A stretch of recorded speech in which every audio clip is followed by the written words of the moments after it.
Waalaikumsalam warahmatullahi wabarakatuh. Sehat anak? Sehat, Pak. Semangat pagi. Pagi. Tepuk tangan untuk kita semua. Oke. Pagi ini Bapak absen dulu. Apakah semuanya datang? Ya. Ya. Oke. Bapak absen yang datang dari yang pertama. Ya. Yang pertama dari Bilal. Masuk Bilal? Pak. Ya. Dewi? Pak. Ya, yang kuat, gak apa-apa. Deslia? Ada, Pak. Ya. Akila? Ada, Pak. Oke, Brian? Ada, Pak. Gilang? Ada, Pak. Zahra? Ada, Pak. Oke. Kesya? Ada, Pak. Kaila? Ada, Pak.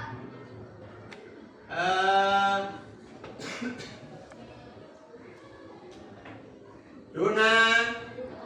Oke. Nanti berkaitan dengan ini Bapak makan sebentar. Matikan dulu, Pak. Oke. Selanjutnya pembelajaran kita pada pagi ini tentang berpikir komputasional. Saya bertanya tentang komputer. Ada yang tahu? Ada yang tahu komputer? Tahu. Ada yang tahu, ada yang belum. Oke. Sebelum itu, mari kita lagu sebentar. Siap? Siap. Ayo. Bangun pagi beribadah olahraga, makan belajar makan sehat dan bergizi. Ayo bermasyarakat, tak lupa istirahat. Aku ada beribadah olahraga, makan belajar makan sehat dan bergizi. Ayo bermasyarakat, tak lupa istirahat. Aku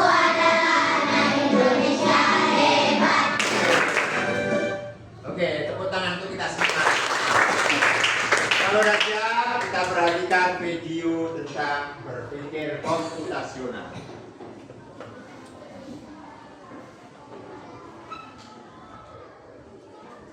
Non-computational thinking. Hai teman kece, coba tebak apa artinya computational thinking atau berpikir komputasional? Adakah yang bermata jeli dan melihat kata komputasional di sini? Jadi mungkin ada hubungannya dengan komputer ya? Iya, betul sekali. Jempol buat kamu yang sudah menebak dengan benar. Berpikir komputasional adalah proses berpikir untuk menyelesaikan masalah dengan efektif dan efisien.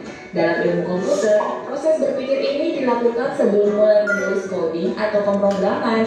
Jika sudah direncanakan dengan baik, maka coding yang ditulis akan sesuai dengan kebutuhan dan dapat diselesaikan dengan cepat dan tepat. Tapi ternyata berpikir komputasional juga bisa dilakukan tanpa komputer dan tanpa internet loh. Malah sebenarnya kita pun sudah menerapkannya dalam kehidupan sehari-hari, mulai dari menggosok gigi, mencatat ringkasan pelajaran, hingga menyiapkan tas untuk sekolah besok.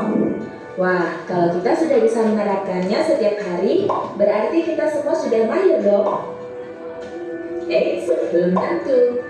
Contoh-contoh tadi kan menerapkan berpikir komputasional pada masalah yang sederhana. Masih banyak nih masalah yang lebih kompleks, seperti misalnya mengatur keuangan bulanan, apa yang harus dilakukan kalau kamu tersesat di tempat baru, hingga memilih jurusan dan karir. Lalu yang lebih penting lagi, ketika kamu dewasa nanti, kamu akan menghadapi era industri 4 dan bahkan 5. Di sini kamu perlu kecakapan untuk memanfaatkan dunia digital, mulai dari mencari dan memilah informasi yang kamu perlukan, hingga menggunakan informasi itu untuk membuat keputusan penting dalam hidupmu. Menghadapi masalah kompleks kehidupan di masa sekarang dan masa depan ini milik seperti merencanakan coding yang sudah dibahas sebelumnya. Kuncinya adalah memahami masalah dengan tuntas dan mencari cara menyelesaikan yang efektif dan efisien. Nah, kalau begitu, bagaimana agar kita bisa berpikir komputasional? Sekarang kita bahas ya, 4 landasan dari berpikir komputasional.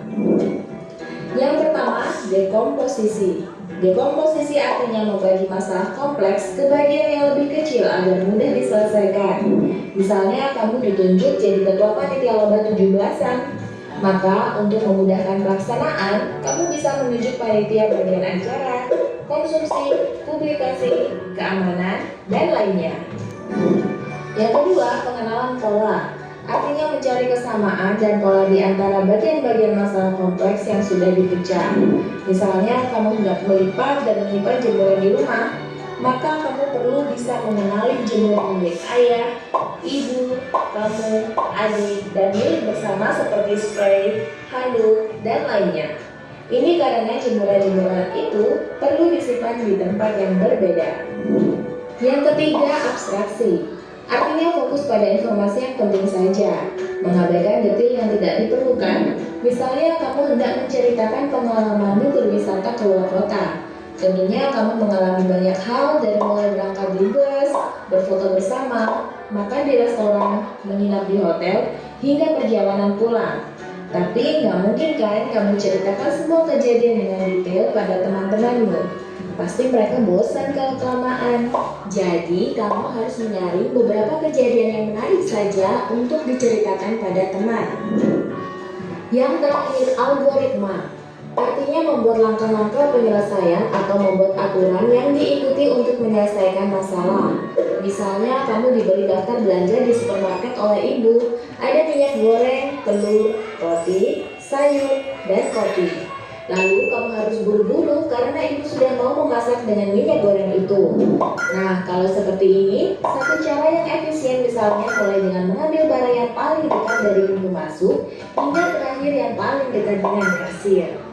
Nah, itu dia 4 landasan berpikir komputasional yang perlu diterapkan untuk memecahkan masalah yang kompleks. Lalu berikutnya, apakah ada cara untuk mengasah kemampuan berpikir komputasional? Tentu ada. Selain bisa coba kamu terapkan ke masalah sehari-harimu, kamu bisa juga latihan soal untuk mengasahnya. Misalnya, gurumu akan memberikan soal-soal computational thinking di mata pelajaran matematika, bahasa Indonesia, dan IPAS dalam kurikulum mereka. Selain itu, kamu bisa ikut tantangan bebas Indonesia juga. Yuk coba simak satu contoh soal computational thinking. Dan Oke. Selanjutnya di PowerPoint-nya seperti ini.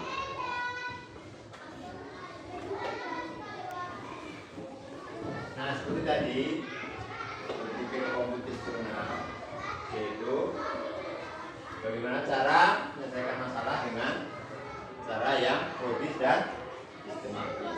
Ya. Tadi dikatakan di situ ada berapa? Ada?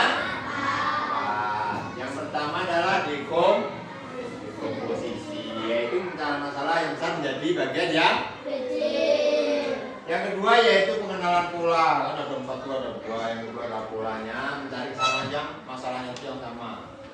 Oke. Terus yang ketiga adalah abstraksi, mengabaikan hal-hal yang tidak penting. Kalau nggak penting, bisa, ya kan? Tidak bisa, baru yang penting ada. Umpamanya begini, kita di lampu merah nih. Tahu lampu merah? Tahu. Lampunya ada berapa? 3. Merah. Kuning. Nah, yang kita perhatikan merah itu. Kalau merah berhenti apa jalan? Kalau hijau berarti kita jalan atau maju. Tetapi itu berkebalikan dengan orang yang berjalan kaki. Kalau kita naik motor, naik mobil, merah berhenti kan? Tetapi kalau orang yang berjalan kaki, waktu merah itu dia berjalan, iya kan? Dia mau nyebrang, iya kan? Nah, jangan pula hijau kita jalan di situ. Yang orang berjalan ya maksudnya, bukan motor. Ya seperti itu. Jadi cara berpikir kita itu kayak komputer, tapi kita sendiri, bukan komputer, ya. Cara mengatasinya seperti itu. Terus yang terakhir algoritma, membuat langkah-langkah penyelesaian yang jelas. Jadi langkah-langkahnya jelas. Umpamanya nih siapa namamu, Deslia ya, Deslia mau membuat nasi goreng ya kan, ada nasinya dulu, ada bumbunya ya kan, ada minyak gorengnya, jangan nanti beras nggak ada, minyak nggak ada, gimana mau nasi goreng, masa mak pesen minyak goreng, mak lama ya. Jadi semua harus urut, ada urutannya apa yang dipersiapkan ya. Kalau nggak ada yang bertanya, nih Bapak kasih LKPD. Itu gas. Ya. Yang tadi.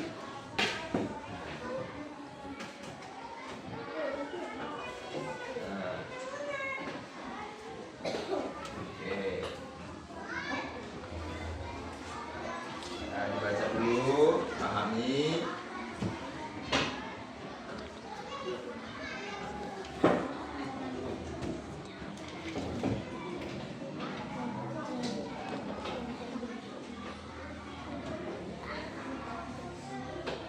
Baca. Nanti kalau udah apa kumpulkan ya.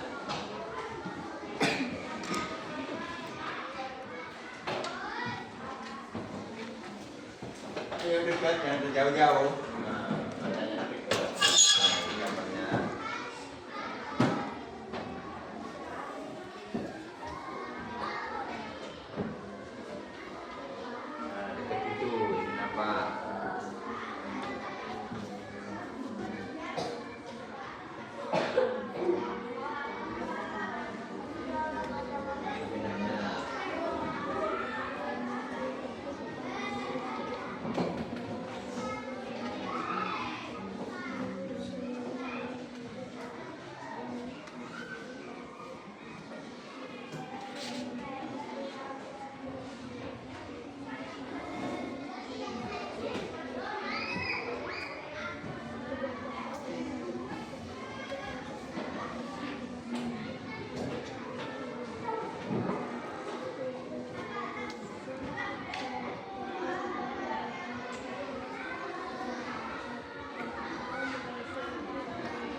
Ya, kalau udah dikumpulkan, satu kumpulkan ini lembarnya, kumpulkan,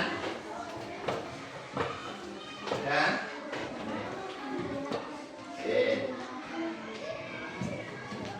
mana? Udah. Oke.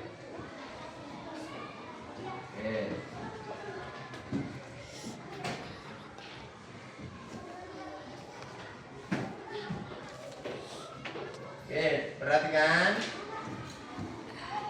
Jadi berpikir komputasional tadi membuat pekerjaan lebih mudah apa lebih susah? Mudah. Dengan cara ada 4 tadi ya kan? Nampaknya yaitu membantu menyelesaikan masalah dengan lebih mudah. Yang kedua berpikir logis dan teratur.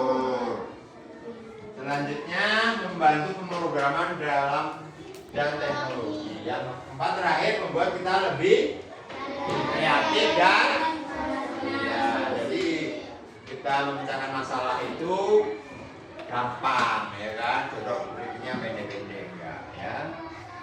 Lebih enak. Oke, mungkin itu aja pelajaran kita minggu depan. Kita akan belajar tentang komputasional yang ya dengan yang lebih menarik. Oke, kita tutup dengan doa. Yuk berdoa semua ketuanya.